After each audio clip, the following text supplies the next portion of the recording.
Okay, so the secret to a peanut butter sandwich, I don't do the jelly, don't even start.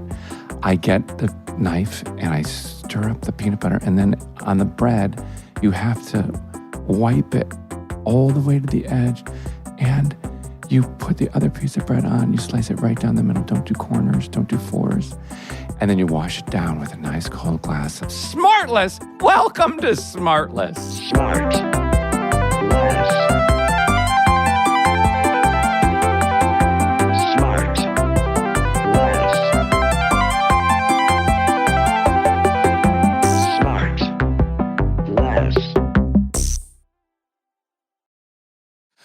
Jason, I just got off the phone with Amanda. I can't believe you were in the airport for 18 hours. Is that right?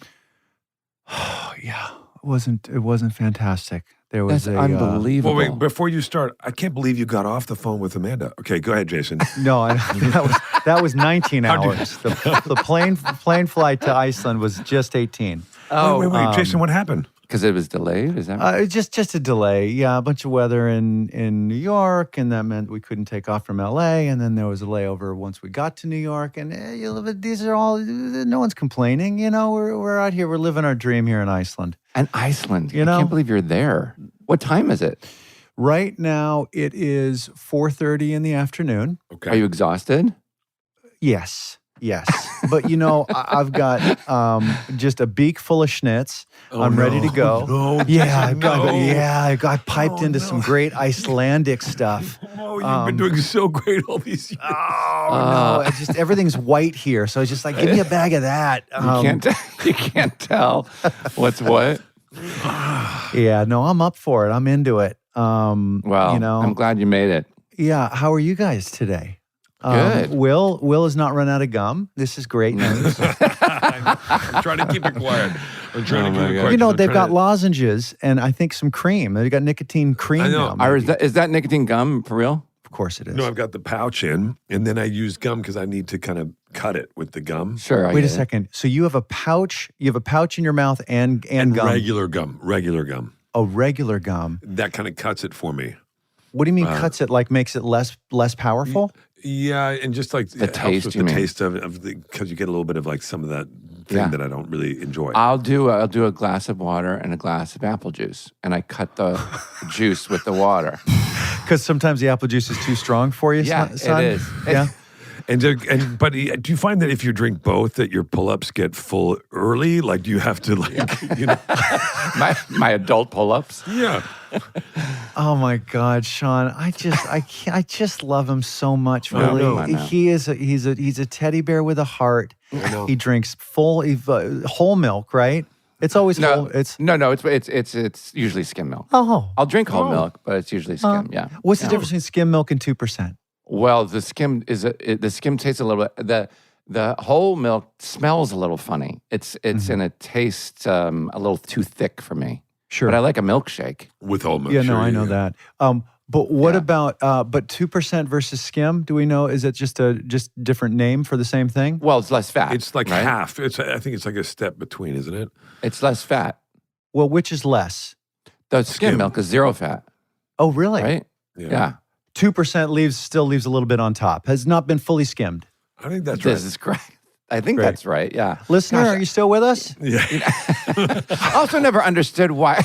I also never understood like 1%, 2%. Is it really that much different? Like the difference between 1% and 2% isn't that much in life. Well, 2 is double. It's in the thickness of the cheesecloth. What you drag across the top of the tin pail. Would you be upset if I had T-shirts made that say "I like milkshakes"? No, I would wear one. Okay, I would totally wear one. And on back, can I print "Skim Me"? Go ahead and skim me. Hey, I went to the Hollywood Bowl 2 nights ago. It was gorgeous. Hang on, Will. Sean's got a bit. Hold on. No, Sean, I had no bit. No bit other than I was there literally 2 nights ago, and I was listening to Bizet and like Carmen and stuff. And I looked up at the stage. I'm like, we're going to be there October 17th. And I was like, it didn't feel that scary. Like in my mind it's scary, but then when I was there, I was like, oh, okay, it's a little less scary. But did you turn around and look at the crowd Yes, behind you, which yes, would be our perspective? That's where it gets scary. I know my stomach dropped a little bit then, but yeah, it's Well, gonna be fun. I hope there's more than just friends and family sitting in that big, huge bowl. I know. You hear that, there will listener? be. Listener, get yourself a ticket and just help us out a little bit because it's gonna be scary, and it'd be less scary if there's friends October there. 17th. Guys, you're going to be less scary today because it's somebody we all know. Sorry, wait, just remind me so I don't miss it. When do I need to be at the bowl? What date is that? That'll be October 17th. October 17th. Yes. That's a Saturday. At the Hollywood Bowl? That's a Saturday. So if you're coming from out of town, that you have plenty of time to get there after work Friday. You know, you can come Saturday morning if you want. If you want to travel Saturday you morning. sleep at our house, and then we can and if you're carpool. coming from even coming from the East Coast, you got the time difference. I mean, you leave on a 9 a.m. flight, you're here by noon. Yeah, it's a 3-hour net difference. Yeah. What if the three of us slept like the old people in Charlie and the Chocolate Factory in one bed, one big the wide feet bed? and the head? Yeah. Oh God! If we ever do another doc, that we got to do a shot of that. All right, guys, my guest, you're going to love this person. Okay. Well, we'll see. You already do. No, Because no. she's very close to us. My guest today, she spent 12 years taking piano lessons. She says she hated every minute of it. Her mother's work kept the family moving back and forth between Virginia and Europe. She left college 3 credits short of graduating and waited tables in New York before eventually her dreams took her west. Whoa. It came back. Wait, is it Sandy? Wait, she Oh, once yes, it is. shared- I got the laugh. There it is. Wait, Bring her she out. once shared Sandra her home Bullock. with. Wait, this is the best line. She once shared her home with 2 rescue dogs who had 5 legs between them. And Oh she yeah, turned- it's definitely Sandy. I think she's still got It's the one Sandy with the 3 Bullock. legs. It's Sandra Bullock. We I love her. heard- We Get her know out her. here. Sandra. Oh, look at Sandra. us. Take my own life. I heard the That's laugh. and I was horrible. like, Here, that's, I'm here. That's Sandy laughing. That oh was my the God. worst intro ever. Sandy V. Do you guys, but here's my question. I was listening to you guys converse. Do you guys really, is this how you guys speak to and with each other when no one else is listening? Are these the subjects that you does guys that- cover, like Yeah. milk, fat, content, things like that? It's just that bad, I and mean- somehow we thought this might be worth monetizing. Yeah. Yeah. Is that what you're doing? You're sort of putting something out there so you get, Sean's the only Yeah. one who drinks the milk in this group, so you'll get the free cases. Yeah, Organic, right? You prefer organic? Well, yeah, I don't want. No, he doesn't What's care about non-organic that. look like? I mean, talk to me about that. It will- nobody. Doesn't have the smell. Yeah. Shawnee, do you do your own grocery shopping? Sometimes I don't like grocery Do shopping. you order online or do you go? No, I go. I don't like grocery shopping, stopping for gas, or doing the dishes. Oh, so you mean being a normal person? Yeah. Yeah. You like to have staff doing all those things? Yeah, what Or do you like? laundry. I like private Or jets, laundry. and I like Yeah. jewels. I like gold bars. Okay. Fucking relatable. But I have to he's tell honest. He's honest. He's not trying to be humble. you. Right. Well, that's why I got an electric car, so I don't have to stop for gas anymore. Now, Sandy, something sir. that's always impressed me about you is that you're a great, big, huge ass star, but you get out there with the people. You don't. Yes, she you don't- always does. You don't. Yeah. You don't care. When you say I don't care, what does well, you that don't care about being stopped. You don't care and how being, you looked. No, you no, don't care no, how you. about engaging with the public and people saying hi. I love you. What do Please you do? Are you standoffish? No. But I mean, we know people mutually that I think are every bit as famous as you, but feel like they might not be able to get out there and into it.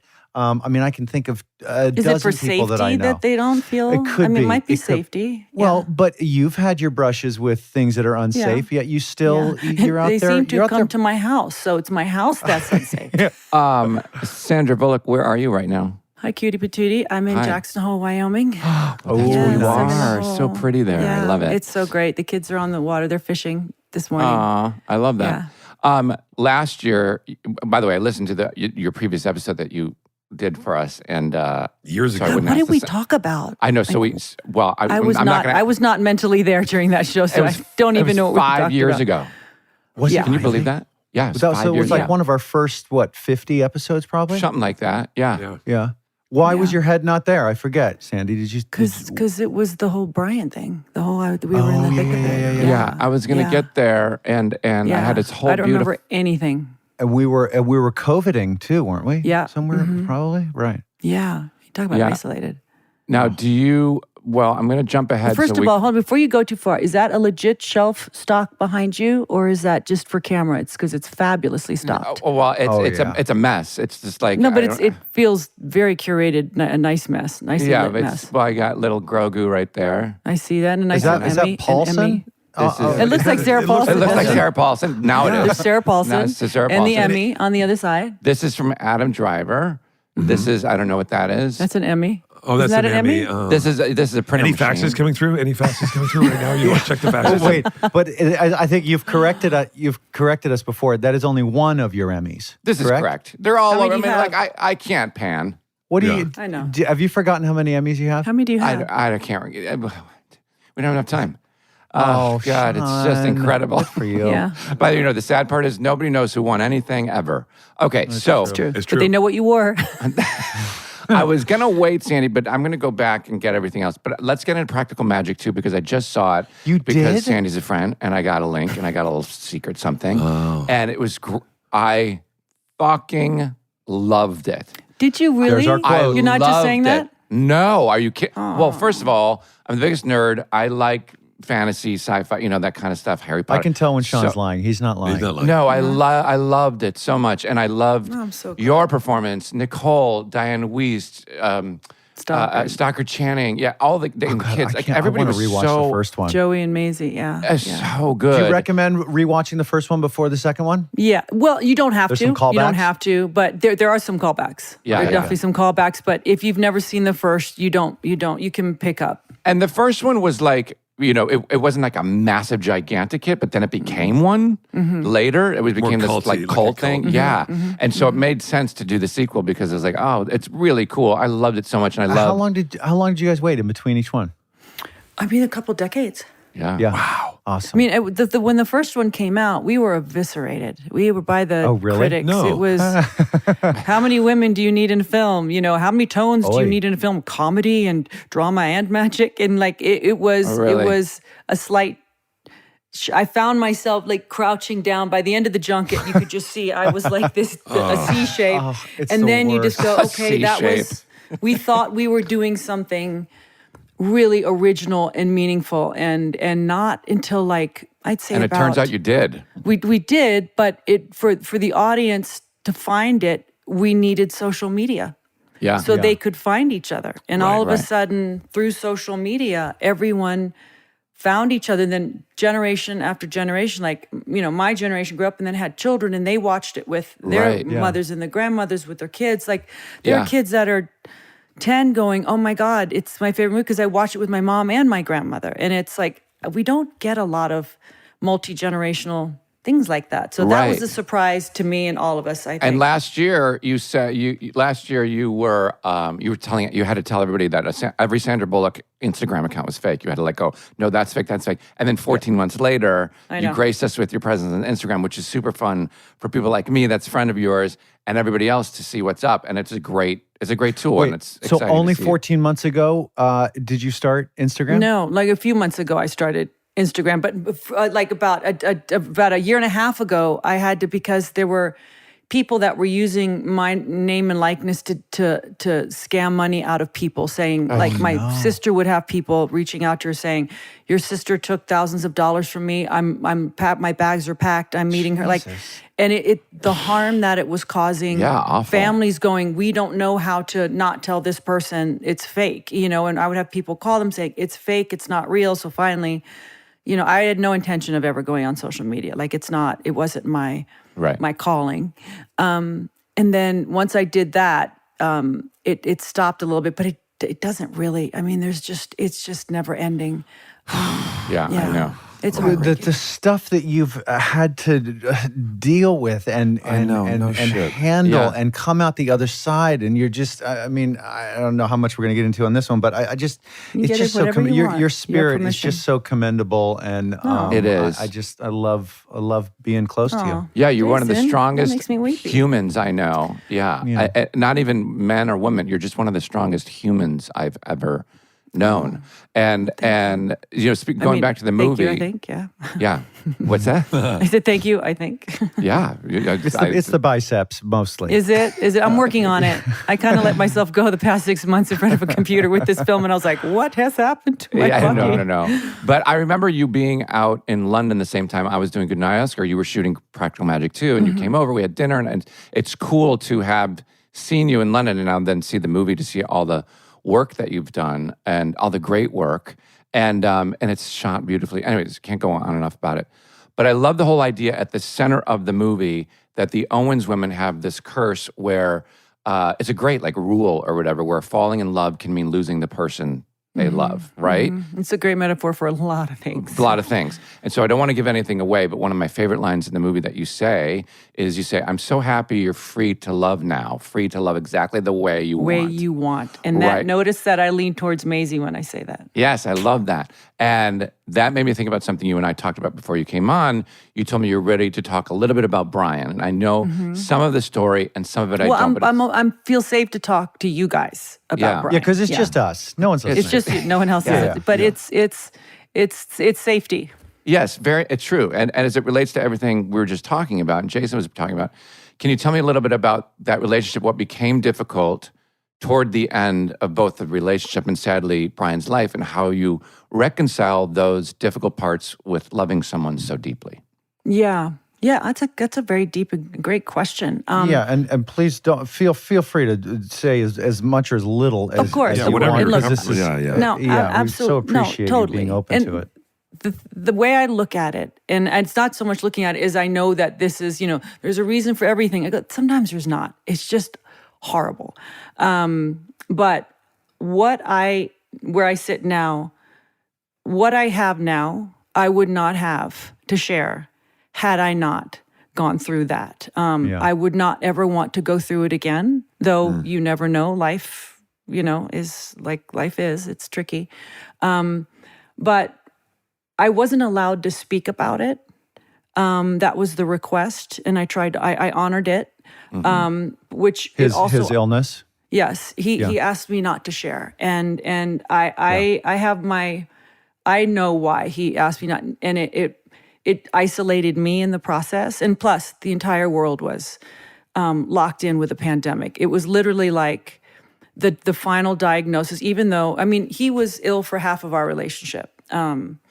And the diagnosis came almost at the same time with the cloak of the pandemic. Right. So as the pandemic came down, and I have a child with severe asthma, I was panicking. And then we were trying to navigate all the tests, because with amyotrophic lateral sclerosis, or amyotrophic lateral sclerosis, people wave around how they want to say it, which is a neurological disease where your signals just stop. And the acronym commonly known as ALS. ALS, yes? Lou Gehrig's disease, You don't go, oh, you have these symptoms, you have ALS. It is literally like the process of elimination over the course of a year and some, where you keep going back and they give you all these milestones, these things to do, these grips, these breath tests, all these things, what's happening, because ALS appears in different ways. His was not hereditary, which is, I think, a huge sigh of relief. But it was about a year and some of watching it to see what it is. It could have been this, but what I saw, I knew. I knew it, and you have to quietly plan. And I'm a very good planner with illness. And because my father was ill and he had horrible accidents, and my mother had cancer, I feel like I'm very comfortable in a setting where somebody is ill. It doesn't scare me. Not the illness itself. It doesn't scare me. I can see and be around just about anything. But I had 2 young kids that were navigating it, especially a little girl who saw him as a father figure. So with COVID and all of that, and being asked not to talk, and I wasn't even allowed to tell Amanda. I wasn't allowed to tell anybody. My sister was the only one who knew for a while. And and at first I go, oh, I can handle that. I can be quiet. But it really, weight. It's not having the help outside of like Merritt Kudkowicz, who was the head of Mass General over in Boston. She oversees all the trial drugs. I was able to find someone to find if he could get on the list of the trial drugs. And we, thankfully, the privilege that I have is we got there to at least be of service in this process, because the outcome is final. One day it won't be final. There are some who are living with ALS still, that I've only now discovered after Brian's passing, because I didn't dare go on, my Finsta and look at, I was so scared that I would get in trouble for speaking, because someone will say something, because of my job.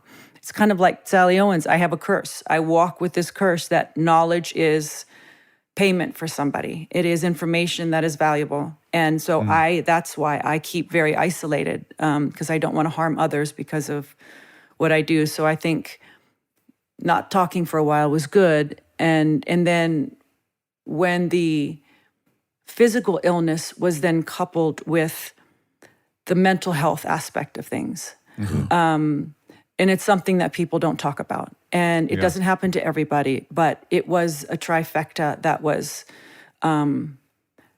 pretty dark. Yeah. And I had incredible nurses, like the guys that were they're like four big brothers in my kitchen every morning. I knew what they ate. I knew they all liked banana bread. I knew their allergies, their likes, their dislikes, Right. And we became students at the same time, while trying to keep the kids away from it or not away, depending on whatever they wanted. And I had an amazing child therapist who dealt with terminal illnesses to sort of help guide me with each. Both of my kids are very different. But the kids were aware to a certain, right? Oh, completely aware. Absolutely aware, because eventually, once there is a situation where you're bedridden, it's we all have to go there. It's like it was in my house, and I did my best to set up whatever I could. And I am lucky in that I had the means to pay for it, Yeah. We'll be right back. And back to the show. Sandy, what were those conversations like, if I might, and again, to the extent that you're comfortable? Ask away. Yeah. What were those conversations like with the kids when you first sort of say, hey, this is what's going on? And how did you prepare yourself to approach them? Well, they could see, they have eyes, and they are very, very astute kids, very astute, because they not only see the physical change, there's a behavior that changes in all of us. I'm hypervigilant. I became manic, like in my vigilance, because I had to not only make sure he was okay, I had to make sure we could keep the nurses, because anyone who's had the privilege of having in-home care knows that the cycle of nurses, and I found them during a pandemic, and I found 4 men that were strong enough, because Brian is 6'2", 220. And that is an anomaly. I don't know how. I reached out to one doctor that I knew, and I begged her. I said, please do not tell anybody, but I need help in finding this. Don't tell them I'm looking. Don't, it was the most covert CIA operation known to man. And I got very, you do lose nurses, especially during a pandemic. And the understanding that I now have of caregiving, for those who are in the caregiving position, they are left alone. I had no idea what to do. I didn't know how to do it. I didn't know who to call. Then there's pain management. And you have to do it all on your own. Yeah, because the caregivers need care themselves. Yeah, absolutely. And I am so grateful to them. But there is the toll of mental health. It was both for me and absolutely for Brian, and most importantly, the kids. And so when I would bring things up to them, back to your question, Will, it was when they asked, and when I could see them see it, and ask them what it is that they want to do in this situation. How do you want to handle what you just saw, or where you are here? And Louis handled it very different than Lila. He, about 2 years before Brian passed, he saw it was a dynamic that wasn't healthy for him to be around. So he's very evolved. He's like, you know what? I'm here for you. I'm here for, he's sort of, I didn't want him to become the man of the family at the age. That's not, my job is to be both at that time. And I want him to be a kid during a pandemic when everything is already fucked anyway, and people are suffering everywhere. So me asking for help I felt the guilt because everyone else was already suffering. But he chose to just sort of be there and support and help me on the things that were easy for him. But he smartly disengaged himself and said, this is a safer space for me to sit. And I said, absolutely, you go. I got this. Lila, on the other hand, was more bonded until about 6 months out. And then she says, can you please say no when they call me over to go visit? And I said, absolutely. And I said, but if you do want to go visit, I will come with you and I will be right there. And if you tap out, I am right there. So how did the kids avoid the situation living in the house? Like, how do you and the way that my house is, I was able to sort of wall off a whole section and make it a different entrance where it had an outside garden and all these kind of things because I wouldn't let anyone in and out of the house without severe COVID tests. There was a whole, no family was allowed to come unless you are over at the hotel for 2 weeks, because that's when it was the 2-week thing for the long time. And just to make sure everyone was clean, because I didn't want, a respiratory, illness would have taken him out. To add that on top of this, what you're dealing with already in and of itself, the pressure and all of that stuff and the kids and trying to manage all that and Brian, et cetera. And then to add that unknown. And of course, none of us really knew what that was when it was happening at the time. And now we sort of look back and we're all Monday morning. Oh, that makes sense why she was gray. It's like I would look at my skin. I'm like, I am now gray. No. But that is you're juggling so many big ticket items at once emotionally that the idea that you, on top of all of that you're duty bound to not express the pressure that you're under and to not be able to have an outlet for that, whether it's your good girlfriends like Amanda or whomever, and go, hey, this is because just sharing that with another human being relieves some of that weight with somebody who loves you. It is. And I just didn't want to get them in trouble because I just felt there was this black shroud over me going, if my curse, which is the minute I say something about this, I don't want anyone else to be blamed for something if they didn't, they wouldn't have said a word. And they didn't end up saying a word once I did. I remember where I was, like we had shot Lost City. Love that movie. It was fun, wasn't it great? I love that movie. Oh my gosh, one of the funniest things I've ever Joy seen. in a sparkly jumpsuit, and the hysterical chanting and Brad doing us the favor. And you pulling the leeches off his ass on the second day of shooting. Oh my God, first day I had shooting. No problem with that.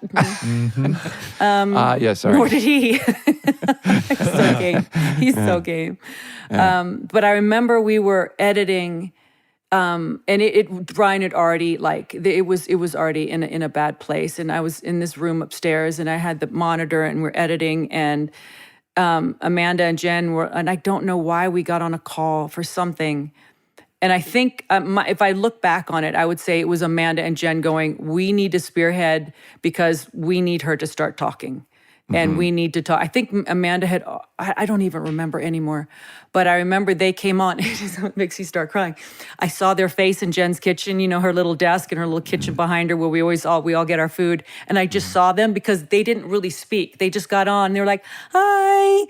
And I could tell. And I was just like, it was relief to go, I don't care what happens at this point. I need that. And it was amazing. But I did panic once I did it because I was like, and I said, I hate that I'm having to say this, but I have the fear of God in myself that if this gets out, I can't follow through this journey and take Brian to where I know he's going and where I know I can take him, and help him. So it was, the most important thing were the kids, period. What was the thing behind? Again, if I may, and we can cut it. Why was it so important that you were under this gag order, if you will, to not say anything? That you'd have to ask Brian. But I think where he was in his journey, both physically and mentally, I started grieving Brian 4 years before he passed. Like something in my said, start the grieving now because I knew I would be the caregiver. And I could see like the bright eyes that I knew, literally, like you say, you know someone through their eyes, and there was something that had shifted. And I go, it is a traumatic diagnosis. Anyone who can prevail through a diagnosis like that, I bow down. You know, my mother had cancer. We always had hope. You always have hope that there's something, you know. Yeah. But I could see that there was a darkness. And mind you also, you know, he'd been sober for 14 years. Yeah. And you need medication. And I'm like, I don't give a shit. Give him what he needs. It's like the man is suffering, give it. And so the selfish part of me, my person, left a lot earlier than the body left. Right. Yeah. And I don't think I ever dealt with that until after he passed, because you're just on this treadmill. You know, I had to release a film at the same time and talk about gray. I saw myself on the red carpet and I was like, you just look at my face and I'm a wood block. Well, it's similar to Alzheimer's, because I would say my mom, you know, anybody who's suffering from being a caretaker with someone with Alzheimer's is they die twice, just like you're saying. Yeah. The physical, no, you're the absolutely right. mental part goes, and then you mourn that, so that you prepare yourself more when the physical goes. Yeah. And it's very similar to you're those absolutely experiences. right. Yeah. Well, Sandy, I don't know if you were aware of any massive growth in yourself during all of this incredible challenge, but I'll bet you've had time to reflect on it now. Was there? I think you actually started saying this, like you wouldn't have what you have today, and I'm sure you were meaning inner sort of strength and all that stuff, had you not gone through the adversity you've gone through over the past few years and beyond. But like, what have you noticed that you've like become this superhero? Like the things you can take on now, I would imagine would be just like what could you not handle? What could you It's like not child's handle? play. Yeah. Right. Anything with my kids. You know what I mean? It's like I'm always a shoe's gonna drop. I'm not a look at the life through. I'm But going to you're be not really a pessimistic person. You're so consistently I'm a prepared light person. and full of sunshine. You're always incredibly well prepared. You're just like if we needed to mount a war and I had to pick one friend to who's going to be the general, like but you were like It's Will. It's not me. before Brian, you were like that. You're on top of shit. You got. But that's fear. By the way, A you lot remember of that Sandy is used to fear. drive. Sandy used to drive by my house. We lived on the same street until last year, and then she'd text me and she'd go, "Are you ever going to water the plants on the upstairs?" He has had this incredible house, and there are these gorgeous window boxes in these dead brown ass vines hanging off the thing. I'm like, dude, you're leaving your house. Look up when you pull back in after the school drop. That is ugly. Like Sandy, what do you think? Like, what are you looking at the rest of your life as like, okay, I've got this incredible sports car, you know, at my disposal. What roads can I drive it on? I'm sorry for the metaphor there, but no, but we all love cars. We all love cars. Yeah. No, you know what? That actually is a really great metaphor, because I am oddly a very fearful person. Really? I am, and I think that's probably, you know, why you all chose comedy is because it's a great leveler. It makes comfort in your space, in an unknown space, very quickly. And if you go, if I make people feel comfortable at my expense, I'm, you know, I can get the lay of the land. Yeah. It almost relaxes you. Yeah. You know. And so the thing with my journey with Bri is that I didn't stop feeling guilt as a mother with my kids until I'd say about a year ago. Oddly, like there was things that I didn't process. I couldn't, because you didn't think you were there enough for them. Because it happened. Because it happened. And then someone said to me, you know, if you believe children choose you, they also choose this journey. This journey is for them as well. And I went, okay, thank you. That sort of took a little weight off my shoulders. But you, as a mom, you go, I'm sorry that this happened, and he had his family. Yeah, because think about how much can be put in front of them now with arguably their Yeah. entire That's lives the in front of silver them. lining, That yeah. is not going to knock That's them a off great balance. point. You guys Yeah. have gotten really good at this. You guys are like really grown up now. But it's true. Well, it's true, and because you can kind of go two ways with it. Because I think that there is, and we live in a world now where we're able to talk about stuff, and maybe a generation ago or more, things would happen that would be traumatic, and you don't deal with it. You don't talk about it. Yeah. And then Right. that trauma sort of surfaces in other ways. But we live in a world now, and I know the way that you are, and talking to your kids and being open, you give them such a better chance for this to Right. become their hope so. superpower. That's right. I hope and so. if you weren't, I grew up with a very strong mom, and because of all my trauma and all the bullshit that I grew up with, if I didn't have a strong mom, I wouldn't have learned how to navigate life. And because you are such a strong mother, if you weren't as strong as you were, Lila and Louis, may have gone a different direction, but they are steadfast, like they're on the right path because of you. They know who they are. That's a great book, because I look at my kids and I go, we had dinner last night with 3 of Louis' friends, and we were just talking, and I go, he knows himself so well. Yeah. Because I said, what is everyone grateful for? And he says, just to be alive, just to have this life. Wow, And I there went, you go. oh How my about that? God. How about that? And Yeah. Lila's fearless in being who they know themselves to be versus their mom, who's only come to that, I'd say, in the last year and a half, 2 years, just sort of now I can stop in life. And I now look back and I go, wow, look at all the shit that happened. Yeah, but think about all the things that they've been able to observe you handle. Because I mean, Yeah, I think I guess so, as good a parents as we try to be, and the things we try to say that are smart, it really is so much about example. They really pick up so much from just watching. Hope so. And they're think about the so stuff they've seen you go lucky. through. Yeah. And the I'm way the you've lucky handled one. it. I'm the No, but lucky one. You both are, but they're so, as Jason said, they're so lucky to see you go through it, and to be open and set that example. That's going to just help them to grow even more as people and become great people. And isn't it interesting at this age, like, to continue to feel like, I was saying to somebody the other day, I feel even more now than ever, I feel like I'm just firmly in the student section. I am just learning. Right? It's like, I'm just learning, It's fucking crazy. I don't know anything. I said the other day, I'm a recovering know-it-all. And, That's great. That's great. You were, but now you're not. No. Thank you. It's true. My sister, for my birthday, gave me this beautiful little pewter box, and it said Leonardo da Vinci, a quote by him at like 87. He says, "I'm still learning," and I went, "That's why I think." I'm glad you said it, because I have just such happiness in my chest. Yeah, other things can frustrate me. Things can upset me. I get pissed off. I get petty. But I'm so happy, and I feel like I'm a kid for the first time in my life as I'm seeing things that I've seen a million times before, but now I see them with such like a love that I didn't have before. Yeah.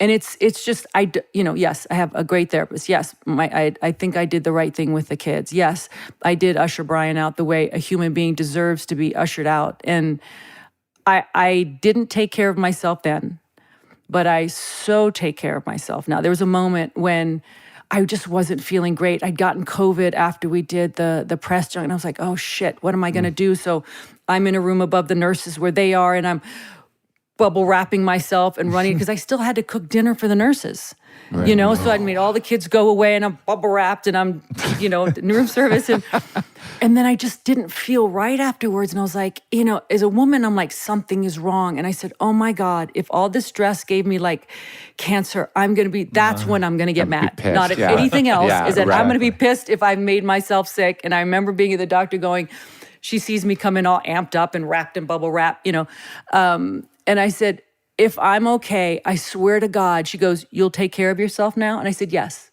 I swear to God I will. And when she called me up, she goes, you're fine. And I was like, new lease on life, and it was seeing your own body break down sort of was the big messenger. Yeah, and you got like a second chance. Yeah, totally, Right? totally. Oh, that's so great. We'll be right back. And now back to the show.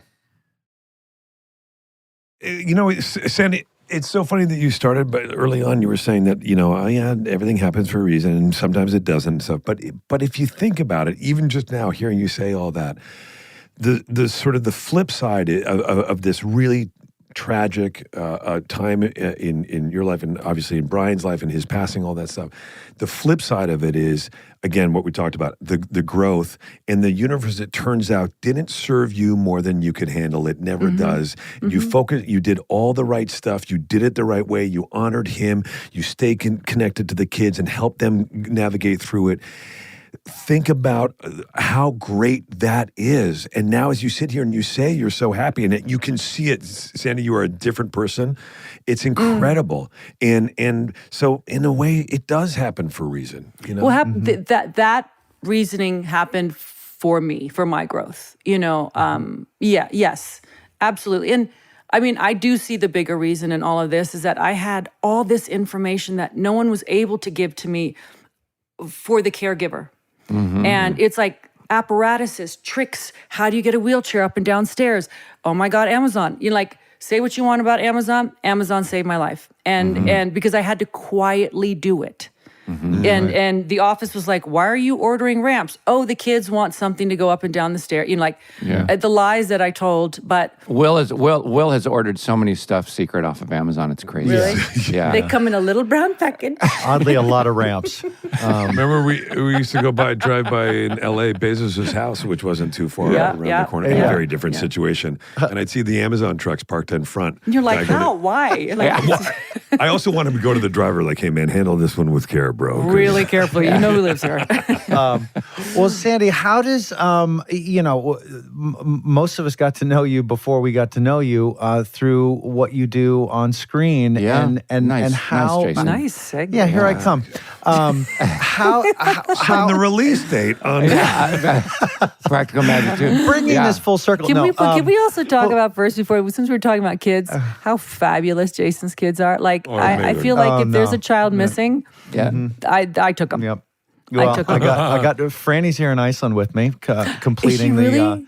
Yeah, she's been with me for the whole shoot, and now we're finishing up together. It's great. And Mapes is with Lila. Yeah, they're being that's so theatrical. great. Yeah, Yeah. It's so cool. We're gonna see Maple them in a and week. Lala have grown up together, and the things that they have done. Oh my God, they are. So cool. But You had a fan question, Jason? Yeah, she's trying to deflect. I'm going to bring it back to her. Where does that incredible other part of you that we haven't even talked about yet, this incredible presence on screen, where does that? What role does that play for you? No pun intended, in your life now. What do you mean? Work-wise. What work represented before a lot of these challenges was probably one thing, and does it play a different role for you now and going forward as far as the challenge that it presents you, the release it presents you, the family it presents you, any of those things? You don't need to stack them all and order them all, but what's the first thing you think about now when you think about doing what you love to do? I mean, you're right. It is chapters. When I didn't have kids, it was like 3-4 films a year, and I was just so happy to work. You're a working actor. It's like, I'll take it. I'll fix it. I'll try and make lemonade with some of them, and other ones were surprise, benefits and successes, and then I started producing, and then I felt I had more control over the narrative, or just the quality going. If it's going to fail, it's going to fail because I failed, not because I had no control. And then I had kids, and everything shifted. Everything stopped. I don't look at my career as, I wasn't supposed to work this long.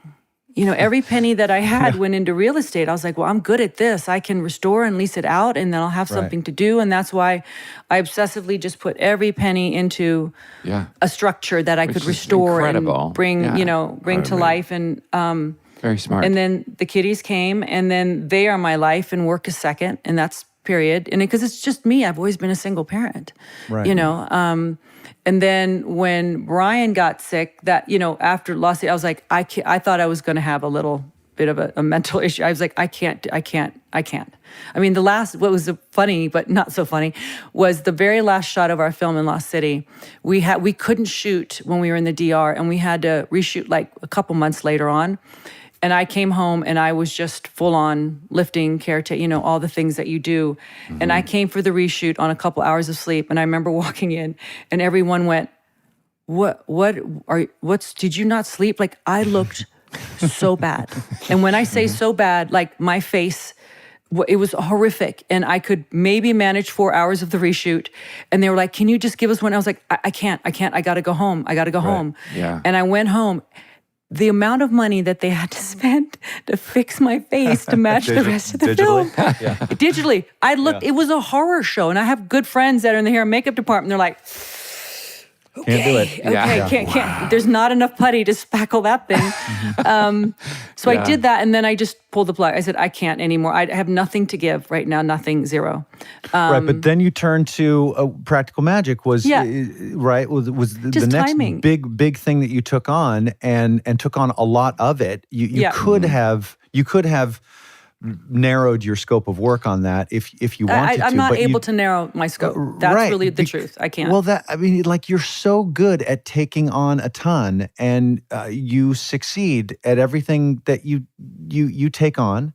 But I mean that's kind of why I'll ask the question in a different way. Like, what are you looking forward to doing next, work-wise? And comedy. I want to do funny. Okay. I want to do something that that goes back to a time where you can tell a story and let humor be the thing. Like they used to make films like that. Like they had pathos and humor and fun and weren't slapsticky. Like I can't do that. I'm good in between a rock and a hard place. Like I want life to be tricky because it is. Life has 17 different tones in the course of 24 hours. I've been witness to it. Right. And the humor comes from the challenges that the characters go through as opposed to the jokes that they say. Yes. Yeah. Right. Yes. Like, I mean, if I watch back the things that would happen during the course of the day, even with Brian, I'm like, the sweetest moment was there was this beautiful trainer that I'd hired for the kids just to be there in the PE during homeschooling in the backyard. And he was so buff and fabulous.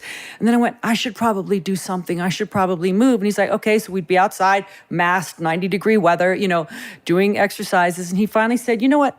I just want you to lie down on the sports court for a second. I'm just going to play some wave noises and some, whale noises, And I said, okay, because just lay down for a second because I was really manic. So I laid down. He goes, I'm just, and then all of a sudden my phone rang and I sit up because when my phone rang, that means I had to run to that room over there and help the nurses with something. And I got up so full of rage and I went, I just want 5 minutes to sleep. And then I ran into the house, fixed the lunch, fixed whatever it was they got, whatever the medical supplies, gave it to them and run back to the sports court. And I laid back down and I go, okay, I'm going to do it. And he goes, we're done. I go, no, please, just give me, I said, it's only 5 minutes. He goes, you have been asleep for 45 minutes. He goes, I had to go up and see if you were still breathing. I thought you had died. No way. I had just passed out. And I go, the fact that he gave me this little safe space to pass out on a sports court with my little mask at 90 degrees, and it's like, we can figure it out. There's nice people out there. And he didn't know what was going on either. He just knew that the mom to these kids was dealing with something. Somebody he didn't know what it was. Right. But he gave me grace to he knew I was unraveling. And he was like, this lady needs some help. Yes, I want to. We're running out of time, and I just want to make sure you can leave us in a joyous. These poor people are gonna be like, "This is a depressing show." No. You guys, let's just cheer it up because this is No, it's so uplifting. But this I wrote down, and I wanted to make sure we got to because the chickens you named them after female comedians, like we have Whoopi Goldberg and we have the Golden Girls and. But so one's named Carol Burnett, one's named Wanda Sykes, another's name is Phyllis Diller. Yeah, but she was a rooster originally. Yeah, so Phil Diller. Yeah, you named Phil Diller. Changed your name to Phil Diller. But he was all Phyllis. Phil Diller. I should have just kept it Phyllis because he was proud. He was a sassy He's proud. He got rooster, that white hair. He was. He was Yeah, he was fresh. And then Not fresh as in I ate him. I did not eat Phil. But then talk about these dogs, like that I said in the opening, which made me laugh. You had 2 rescue dogs, Poppy and Ruby. Poppy had 3 legs. Poppy was my ride or die. Yeah, they Yeah. say they're soul dogs. She was a 3-legged Chihuahua mix of some kind. She was the greatest human-like animal. Yeah. Like she was my protector. Like if I had an issue, she would go after somebody to like she was. And then there was Rubitella Versace because Yeah. she walked on her hind legs and she always looked like she was working the runway. She only had 2 legs. 2 legs. She was on her hind legs. I love because life wasn't hard enough. Let me take care of these 2 dogs who need and I had them every- for 14 years. It's unbelievable. Yeah, but you know what? It's Here's like what you need. You need a nice 4-legged golden retriever and a sitcom. Yeah, you know, that's- well, you know what? That's what the kids asked for. Once the dogs died, they said, "Can we get a dog that chases a ball?" And I'm like, "Sure." And then I rescue this poodle who'd been part of a puppy mill for like 3 years. They shoved spoons down her throat to collapse her vocal cords. She had all kinds of emotional issues. Couldn't care less about a ball. Couldn't care less. She's my dog. And then I was like, okay, well, my dogs have to have an impediment. You know, we just can't have a straightforward, really simple, loving, good listening dog. And then there was a dog that was rehomed and he was about 10 months old. And I go, anything wrong with him? And there was like, well, he's got 4 legs. He loves a ball. And I go, okay, I'll give this to the kids. It'll be like, nothing's wrong. Dog, kids, ball. Turns out he's blind close up. Oh my God. Throw the ball. He'll run to it and then he'll leap right over it and keep going. So he's farsighted. Yeah, he's farsighted. Get him some glasses. Yeah, I took him to a doggy ophthalmologist, and they said we can outfit him with goggles. I'm like, oh hell no, we're not. No, He's so please do handsome, that. but his eyes Please are do just that. a little close. And can you imagine the goggles? No, You have to do that. That's such a. I can't be seen in public with that. That's just no. Let him be blind. How does They'll he? figure How it does out. he do? How does he do the eye test? Like when they're like, you want to read the 4th line, Better 1, better 2, better 2, better 3. looking at the thing. He had Better several. one, He had better several two. tests. Yes. Yeah. All right, A or B? B. Okay, now B Better, or C. worse. Better, worse. Worse, better. Can you read the sentence? Sandra Bullock, Yes, we love you. sweet. Thank you We for sharing fucking love all of you. that with us. Nice to have a conversation with you that's not around food. I mean, it's weird. Right. Man. It's weird. But truly, I mean Sandy. this. We love Really. you. I love you so Love very you much. so much, Sandy. And thank you I for love you being guys. so Thank you open and so much. sharing everything. Always. You know today. what? It's like the one thing that does come out of this is that you get information that you can give to other people that wouldn't have access to it. So I've had a good amount of people that I've met that said, you know, my mother has ALS, and I'm like, and I have the whole list of what to get during the, and I can pass off the list, and it's just I have the list. I'm lucky because I have the list, and there's people that need the list. So you guys will never need it, thankfully, but if you know someone that needs it, I got it. I love that. Well, Thank we're you. lucky Amazing. you're on ours. Love you guys. God love you. Love God you. love Thank you. you Love guys. you. Thanks you, from Sandy. Road adjacent, you from Yeah. Emmy adjacent, you from Iceland adjacent. Give Francesca a big smooch for me, Well, I'll please. see you. We'll see her in a week with me. Yeah, I'll see you guys when we see a good performance. We're going to see Yeah. our girls perform. Yeah. That's It's gonna be great. Nice. Yeah. All right, love right. you so much. Love you Thanks for guys. sharing and, Always, and being always, so always. open with Yeah. us. Always. Bye, honey. Bye, you guys. Bye. Bye. See you soon. Love you. Wow. Well, Wow. I feel uplifted, and That was incredible. I mean, why do I love it when I cry on this know. damn podcast? It's so Yeah. joyful, but like even when I cry, it feels joyful. I just Yeah. she's just incredible. Well, like you said, you know, those are the times when it's dark and just awful. Those are the moments that life gives you to learn from and grow from, right? You don't know it in the moment, but later on, you know, it's such a gift in a way. It's Yeah. horrible in the moment, but a gift later. And the people that have been so generous to share some of these things with us on this show, like I was just thinking about Michael Lewis. Yeah, remember that that. incredible story he told us, and there's been a few where I've found myself getting weepy in such a joyful sort of setting as this is sometimes. But man, I feel so lucky to have her as a friend, and to hear her stories, and to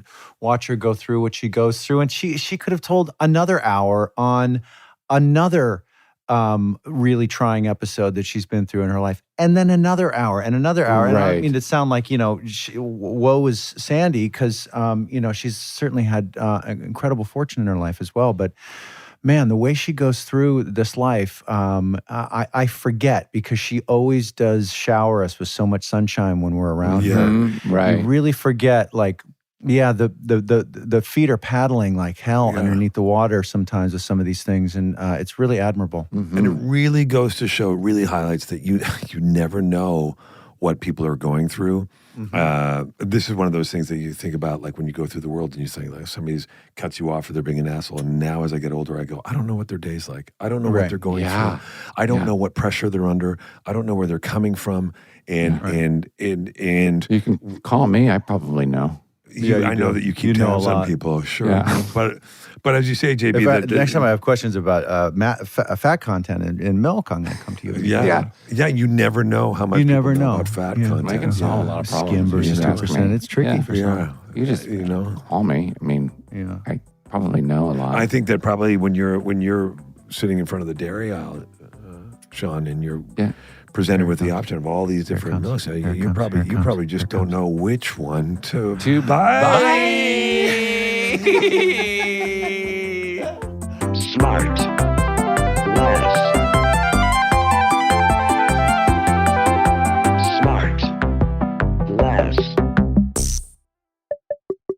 SmartLess is 100% organic and artisanally handcrafted by Bennett Barbaco, Michael Grant Terry, and Rob Armjarf.